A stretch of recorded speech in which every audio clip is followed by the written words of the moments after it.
कहानी आ गई है मुजरे पर। आखिर ऐसा क्या हुआ 6 चरण के बाद कि सीधा बयान देना पड़ गया कि अब मुजरा कर लीजिए जाकर इंडिया अलायंस को, कह रहे हैं पीएम मोदी? देखिए, ये बिल्कुल एक हार, हताशा, बौखलाहट साफ दिख रही है, सब कुछ दिख रहा है। इससे पहले के चरणों में भी कहाँ से शुरुआत हुई थी और कहाँ तक पहुँच गई। जैसे जैसे इनको पता चलता गया, एक चरण के चुनाव निपटते चले गए और इनको पता चल गया था कि सीटें हमारी कम होती जा रही हैं।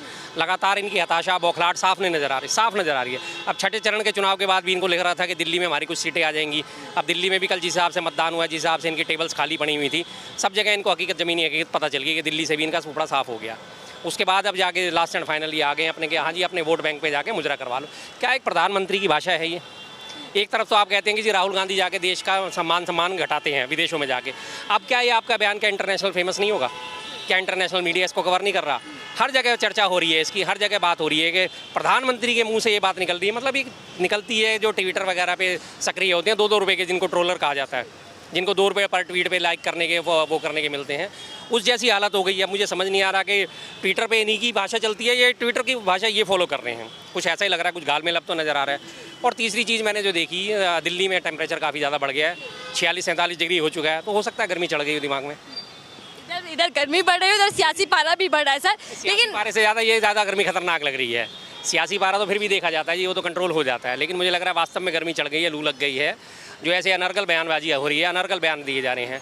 और जिसके लिए दे रहे हो आप ये भी तो देखो कि दे किसके ले रहे हो, कि जी आपका वोट बैंक। क्या वोट बैंक का मतलब होता है? क्या देश के सारे 100 करोड़ मतदाता इस बार के जो है, क्या वो सारा वोट बैंक ही तो है? क्या वो वोटर नहीं है? आप उनमें से छाट के ये आपका वोट बैंक है, मेरा वोट बैंक, ये क्या मतलब होता है? सरकार चुनती आई है जनता, कभी किसी को कभी किसी को। हर सरकार को मौका मिला, जनता दल को भी मौका मिला, जनता पार्टी को भी मौका मिला, आपको भाजपा को भी मौका मिला, कांग्रेस को तो खैर मिला ही मिला, सबसे बड़ी बात है। लेकिन जनता ने तो चुना उन सबको। दिल्ली में भी सरकारें बदल गई। दिल्ली में पहले भाजपा की सरकार थी 93 में, कांग्रेस की आई, अब आम आदमी की भी आ गई। तो सरकारें बदलती हैं, वही तो वोटर है। तो वोट बैंक तो वो सबके लिए मायने रखता है ना। आप उसे पर्टिकुलर किसी डिफाइन में नहीं कर सकते कि ये उन्हीं का वोट बैंक है, ये उन्हीं का वोट बैंक है। लेकिन ये बिल्कुल हताशा, बौखलाहट और बिल्कुल साफ नज़र आ रहा है। एक छोटी सी कहानी मुझे याद आती है, एक रंगे सियार की। एक सियार था, वो पता नहीं कहाँ, वो धोबी के यहाँ चला गया कुछ खाने पीने के ढूंढने के लिए, उसे वो तो मिला नहीं। वो एक नीले रंग के टब में गिर गया, उसका सारा शरीर नीला हो गया। अब वो वापस जंगल में पहुंचा तो लोगों ने उसे समझा पता नहीं ये कौन सा प्राणी आ गया। अब किसी को समझ कुछ ना आए और वो मुझसे कुछ बोले ना, तो उसे उठा के उन्होंने लोगों ने राजा बना दिया। और सियार बड़ा खुश, मज़े आ गए उसको। तो एक दिन अचानक से बरसात हुई, सियार बड़ा खुश हो गया। सारा उसका देखते, बरसात को देखते उसके मुँह से वो निकलनी शुरू हो गई, उसका सारा रंग उतर गया। वही हालत है जी, गर्मी का असर है। जी, ये वही हालत मुझे आज नज़र आ रही है, बिल्कुल ये रंगे सियार वाली। रंग उतरना शुरू हो गया तो असलियत निकलने आ गई। और हो सकता है इन्होंने, मुझे लगता है कि वो आजकल एक नेटफ्लिक्स पे या किस पे आई है, वो किसी उस पर OTT पे आई है कोई, एक वो हीरा मंडी, क्या है, शायद हो सकता है उसका असर हो। वो देख लिया उन्होंने, जो मुजरे तक पे आ गए हैं। मतलब तो वो इंडिया अलायंस के नेताओं को करवाने के लिए बोल रहे हैं। जो देखता है वही तो ये कहता है कि ऐसा कर लो, ऐसा कर लो। जिसने देखा ही नहीं उसने उसके वो थोड़ी कह रहा है। इंडिया अलायंस को किस तरह से बात कर रहे हैं? मतलब एक दिन पहले का आपका बयान है कि विपक्ष मजबूत होना चाहिए। मुझे ऐसा विपक्ष चाहिए जो तलवार की नोक पे सरकार को रख सके। हाँ, सकारात्मक होना चाहिए। दूसरी तरफ आप विपक्ष को इस तरह से गालियाँ दे रहे हो, इस तरह से कोस रहे हो, क्या ये सेंस है आपकी? क्या ये प्रधानमंत्री होने के गुण हैं? बिल्कुल एक सस्ते 2 रुपये के ट्रोलर जो होते हैं, जो ट्विटर पे, फेसबुक पे और इन पे सब पे पीछे पड़े रहते हैं, अनर्गल बयानबाजी करते हैं, 2-2 रुपये के ट्रोलर जो होते हैं फालतू बकवास करते हैं, उससे भी गई गुजरी भाषा हो गई है कि आप ये मुजरा करो जी और जाके वो करो। अभी तो मुजरे पे आए हैं शुरू, जो 7वां चरण है उसमें और मुद्दे बदल। हार अगर साफ दिख गई तो बिल्कुल अब तो यही उम्मीद लगती है कि सीधा ये वो आता है ना, एक वो मीम्स आते हैं, ओए बस कर, मैं माँ बहन पे आ जाऊँगा, मैं माँ बहन पे आ जाऊँगा। अब तो हालत वही लग रही है इनकी। आपने एम फैक्टर की बात की। चुनावों में शर्मा जी हमने भी देखा कि पूरी बीजेपी ने तमाम उम्मीदवारों के जो चेहरे थे उसे पीछे कर दिया गया और पीएम मोदी के चेहरे पर पूरा चुनाव लड़ा गया। लेकिन मछली, मंदिर, मस्जिद, जितना भी आपने नाम लिया, मंगलसूत्र, आखिर कहानी वहाँ से लेकर मंगलसूत्र से शुरू हुई थी और मुजरे पर आ गई। ऐसा क्या हो रहा है? बीजेपी के अंदर बौखलाहट है, डर है, क्या है? डर है, बौखलाहट है, हार का डर स्पष्ट दिख रहा है इनका। जिस तरह से इन्होंने, आपने पीछे देखा होगा, RSS से भी किनारा करा के अब हमें RSS की ज़रूरत नहीं है, क्योंकि RSS इनको लगातार फीडबैक दे रहा था, भाई अपने आप में सुधार करो, ज़मीनी स्तर पे सुधार करो, वरना आपकी सीटें कम हो सकती हैं। RSS के इंटरनल सर्वे की रिपोर्ट आई थी, 160 से 180 सीटें इनको सारी मिल रही थी। अब ये उन्होंने इस बात को भी नकार दिया, मोदी महिमा अपरंपार, मोदी के नाम पे वोट मिल जाएगा जी, मोदी जी के नाम पे वोट मिल जाएगा। RSS जो पेरेंटल पार्टी है उसको इन्होंने मानने से इनकार कर दिया। तो अल्टीमेटली इनकी हार की बौखलाहट अब सामने दिख रही है, बिल्कुल क्लियर हार है, स्पष्ट हार आ गई है। तो फिर ये जो एम फैक्टर है जिसकी चर्चा आप और हम कर रहे हैं, किसके लिए फ़ायदेमंद होने वाला है चुनाव? एम फैक्टर में जो जितने भी इन्होंने एम फैक्टर चल दिए वो इन्हीं के लिए आत्मघाती गोल साबित हुए हैं। मटन महंगा है और मछली और मंगलसूत्र, मुसलमान और ये सब चीज़ें जो आज आके मुजरे पे आ गए हैं, ये इनके लिए लगातार आत्मघाती गोल साबित हो रहे हैं बीजेपी के लिए। बीजेपी की हार अब स्पष्ट हो गई है बिल्कुल, लेकिन और हमें पांचवें- भी अब ये सबको दिख रही है। लेकिन 5वें चरण के बाद ही पीएम मोदी का बयान आता है, अमित शाह का बयान आता है कि हम लगभग जीत चुके हैं, 300 से ज्यादा सीटें हमने अब तक हासिल कर ली है, तो वो तो आश्वस्त है अपनी जीत को लेकर। हाँ जी, हाँ जी, यही आश्वासन वो 2020 में जब दिल्ली में विधानसभा के चुनाव हुए थे तब भी ये दिए जा रहे थे। जिस दिन काउंटिंग हो रही थी, इवन देन काउंटिंग वाले दिन भी 12:30 बजे तक हर तरफ से इनके सबके बयान आते, अरे हम दिल्ली जीत रहे हैं 48 सीटों के साथ, 48 से 55 सीटों के बीच में हम दिल्ली जीत रहे हैं, हम दिल्ली जीत रहे हैं, हम दिल्ली जीत रहे हैं। 1:30-2 बजे के बाद से काउंटिंग में जब ढीलापन आना शुरू हुआ, इससे पहले सारे इनका मीडिया, मेन स्ट्रीम का मीडिया, सारा चाटुकार मीडिया लगा हुआ था लगातार, बीजेपी बाजी मार गई, बीजेपी बाजी मार के ले गई। और जब 1:30-2 बजे के बाद से धीरे धीरे ग्राफ गिरना शुरू हुआ तो सबके सुर बदलते चले गए और शाम तक लास्ट एंड फाइनल क्या हुआ, मात्र 8 सीटों पर टिक गई है। तो ये तो बयानबाजी अपने ज़बरदस्ती है कि उसमें हवा भरने की कोशिश कर रहे हैं, पंचर हुए गुब्बारे में, और फिर भी हवा भरे जा रही है, इधर से हवा भर रहे हैं, उधर से निकले जा रही है, इधर से भर रहे हैं, उधर से निकले जा रही है। हालत इनकी यही हो गई है बिल्कुल। लेकिन जो ये कहानी देखी हमने देखा इस चुनावों में टकाटक भी सुनाई दिया, खटाखट भी सुनाई दिया, तेजस्वी यादव कह रहे हैं क्या सफाचट होने वाली है बीजेपी 4 जून को? बिल्कुल है। आप वहाँ तेजस्वी यादव जी के यहाँ पे, आप बिहार में उनका नीतीश जी का आपने बयान सुना ताज़ा, हम चाहते हैं मोदी जी मुख्यमंत्री बने, जाहिर बात है। उससे पहले वो क्या कह रहे थे, हम तो 4000 सीट लेके आएंगे, और एक बार नहीं कहा उन्होंने, कम से कम 3 बार कहा था कि हम 4000 सीट लेके आएंगे। यानी वो तंज कस रहे थे ना, ज़मीनी हकीकत उन्हें भी पता चल गई थी कि वास्तव में हकीकत क्या है, कि 4000 या 400 पार हो रहा है या नहीं हो रहा। और अब आज उन्होंने ये बात बोली कि मोदी जी मुख्यमंत्री बने, यानी कि वो प्रधानमंत्री पद जा रहा है ना, इसलिए वो कह रहे हैं कि जाओ वापस गुजरात और मुख्यमंत्री पद संभाल लो।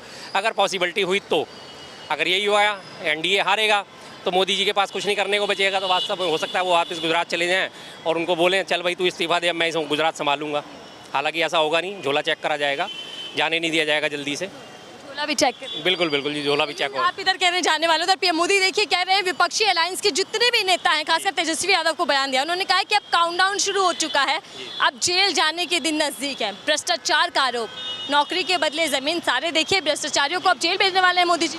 बिल्कुल भेजने वाले हैं। उन्होंने थोड़ा सी देर के लिए आईना देख लिया था, आईना उनके सामने आ गया था। वैसे आप आमतौर पे उनके पास टेलीप्रॉम्प्टर होते हैं, लेकिन वो टेलीप्रॉम्प्टर नहीं थे उनके पास, आईना था। तो आईना में देख के उनको सारी शक्ल सूरत दिख गई कि अब हम सब जेल जाने वाले हैं। शायद उसी जेल के डर का ही मुजरा जो उन्हें याद आना शुरू हो गया लगातार, उसी की वजह से डर ये हो सकता है। और ज़मीन के बदले वो नौकरी वाला जो काम है, अभी तक तो कोई साबित नहीं हुआ। आप किसी भी तरह आप फ्रेम कर दीजिए किसी को भी, जब तक साबित नहीं होती चीज़ तब तक आप कैसे मान लेंगे? साबित होगा कोर्ट में तभी तो। और रही बात तेजस्वी यादव जी की, तेजस्वी यादव जी का ग्राफ देखिए आप, उनके कमर में चोट है, तकलीफ है, उसके बावजूद भी वो कुर्सी पे बैठ के उन्होंने चुनाव प्रचार करा है, और अपार जनता का अपार जन समर्थन जिसे कहते हैं वो हासिल हुआ है उन्हें। और रही बात नहीं कि काशी की, अभी डिम्पल यादव का और प्रियंका गांधी का आपने रोड शो देखा, लाखों की तादाद में भीड़ उमड़ रही है वहाँ पे। इनके गृह क्षेत्र में ही हालत हो गई है, तो मुजरा और ये मटन मछली ये तो निकलेगा ही नहीं इनके मुंह से। इन्हें लग रहा था कि वहाँ तो इन्हें 10-20 लोग भी नहीं मिलेंगे, और वहाँ देखिए कैसे डिम्पल यादव और साथ में जो प्रियंका गांधी जी ने रोड शो करा है। लेकिन उधर मोदी जी कह रहे हैं कि मैं मजबूती से खड़ा हूँ, मैं अपनी जान की बाजी लगा दूंगा, लेकिन SC ST OBC का जो आरक्षण होता है उन्हें लुटने नहीं दूंगा, उसे मुस्लिम आरक्षण के नाम पर बांटने नहीं दूंगा, क्योंकि संविधान बदलना चाहते हैं विपक्षी जो गठबंधन। बिल्कुल नहीं जी, अगर आप अपनी जान लगा देंगे, SC ST OBC का आरक्षण लूट कौन रहा है? किसी ने भी नहीं कहा कि हम लूट रहे हैं। उन्होंने तो और ऐड ऑन करा है कि हम तो इसको आरक्षण को बढ़ाएंगे। एक तो हमेशा गलत बयानबाजी करते हैं, उल्टी सीधी बात करते हैं। कांग्रेस के घोषणा पत्र में साफ है कि 50% की जो आरक्षण की सीमा है उसको हम बढ़ाएंगे, यही है ना कि घोषणा पत्र में क्लियर उन्होंने तो बोला कि जब हम बढ़ाएंगे तो इसका मतलब बढ़ाएंगे, उन्होंने घटाने की तो बात ही नहीं करी। लेकिन ये तो हमेशा उल्टी बात कहते हैं, जिसके लिए जाने जाते हैं हमेशा। ऐसा करने के लिए संविधान बदलेंगे, संशोधन करेंगे, तो उंगलियां तो आप ही लोगों पर उठ रही है। संविधान बदलना और संविधान संशोधन दोनों अलग अलग चीज़ है। संविधान संशोधन घेर रही है, हाँ बिल्कुल, वो तो शुरू से घेर रही है। पूरा संविधान बदलना और संविधान की किसी एक धारा में संशोधन करना में बहुत फ़र्क है। संशोधन करने के लिए उसमें अब तक 84 से ऊपर संशोधन हो चुके हैं। कोई भी एक चीज़ आप वर्तमान परिस्थिति में अगर सिर्फ फिट नहीं बैठती तो संशोधन कर दिया जाता है। तो अगर ये 50% आरक्षण के लिए पूरा संविधान बदलने की कोई ज़रूरत नहीं है, सिर्फ मामूली संशोधन करना पड़ेगा। वो संशोधन जायज़ है, हो सकता है आराम से। और पूरा संविधान बदलना वो अलग चीज़ है, जो कि इनकी बीजेपी वालों ये मुजरा जो है बीजेपी को फंसा देगा क्या? ये मुजरे में अब इनकी सारी जायदाद लुटने वाली है। जैसे पुराने ज़माने में राजा महाराजा नवाब देखते थे ना मुजरा, और मुजरे में देखते देखते वो ज़मीन जायदाद लुटा देते थे, तो वही हालत बीजेपी की हो गई है।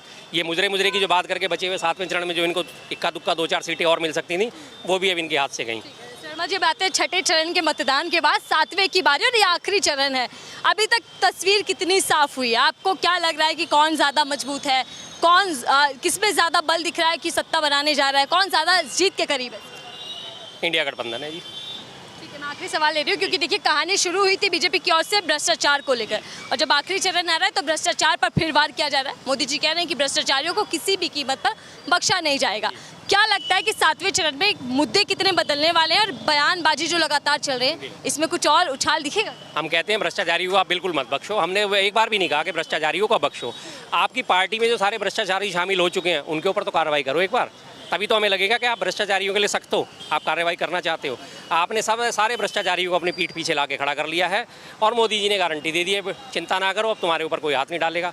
छगन भुजबल, शुभेंदु अधिकारी, नारायण राणे, शुभेंदु अधिकारी और ये हेमंत बिस्वा शर्मा सारे के सारे भ्रष्टाचारी थे ना, सारे के सारे आज मोदी जी की पीठ के पीछे खड़े हुए हैं टेक लगा के।